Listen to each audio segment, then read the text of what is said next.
Salut les amis, j'espère que vous allez bien.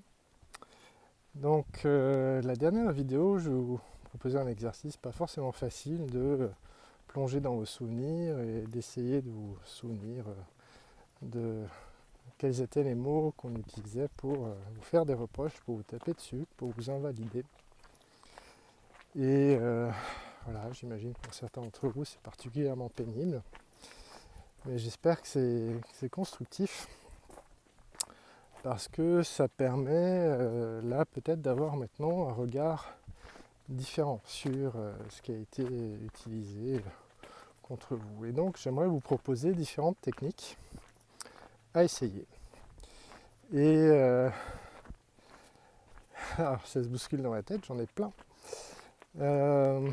J'ai envie de vous proposer une technique assez originale, assez décalée, qui peut vous paraître éventuellement un peu chelou, un peu bizarre. Peut-être pour certains ce sera trop dissonant. Mais je vous propose quand même d'essayer.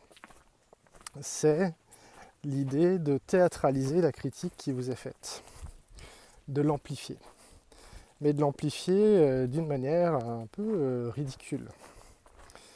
Donc moi, si je reprends un des reproches qui m'était fait, qui était celui d'être égoïste parce que je ne voulais pas prendre mes médicaments, parce que je ne voulais pas tempérer, parce que je ne voulais pas prêter mes jouets, donc ça pourrait donner quelque chose comme ça. Mathieu, tu es égoïste, égoïste, égoïste, le plus égoïste de l'univers. Tu ne veux rien prêter à personne, tu ne penses qu'à toi, toujours, tout le temps, jamais tu prêtes. Tu es une horrible personne, tu es le pire méchant de l'univers. Tu es pire que Dracula et que... Oh, tout ça. Bon, ok, ça, vous êtes toujours avec moi. Vous vous dites quoi? Que je suis devenu complètement fou, que j'ai pété un plomb? Ben non, en fait, mais c'est l'idée de prendre la chose qui souvent tourne un peu en boucle ou qui nous a marqué. Des fois, ça peut même être comme un souvenir traumatique où ça revient à l'identique tel que. Et l'idée, c'est de défiger, de décristalliser ce souvenir, cette image, ces mots, et de se les réapproprier, de les transformer en fait. Donc là, je vous propose une méthode qui est assez radicale, qui est assez loin du point de départ, qui est vraiment voilà, de théâtraliser, d'amplifier. Et peut-être c'est plus simple si vous le faites progressivement, en disant, donc si je reprends mon exemple pour moi, oh t'es égoïste, oh t'es vraiment égoïste, ah mais t'es super égoïste en fait, ah non mais vraiment t'es le plus égoïste de l'univers, enfin franchement, quelle idée de ne pas vouloir prêter un jouet à un petit camarade, enfin quand même t'es en 2e année de maternelle, tu devrais prêter tes jouets. Ok.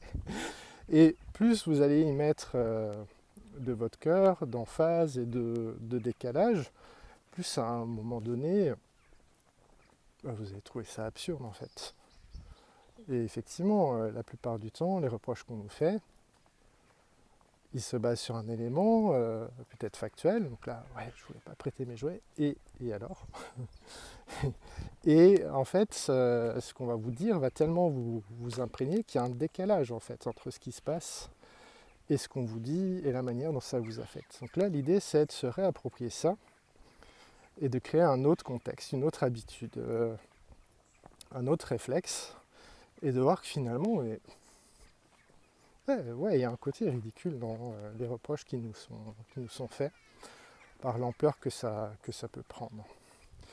Donc déjà, sur cette proposition de méthode d'amplification, de théâtralisation, je serais très curieux d'avoir des commentaires de votre part sur est-ce que vous avez essayé.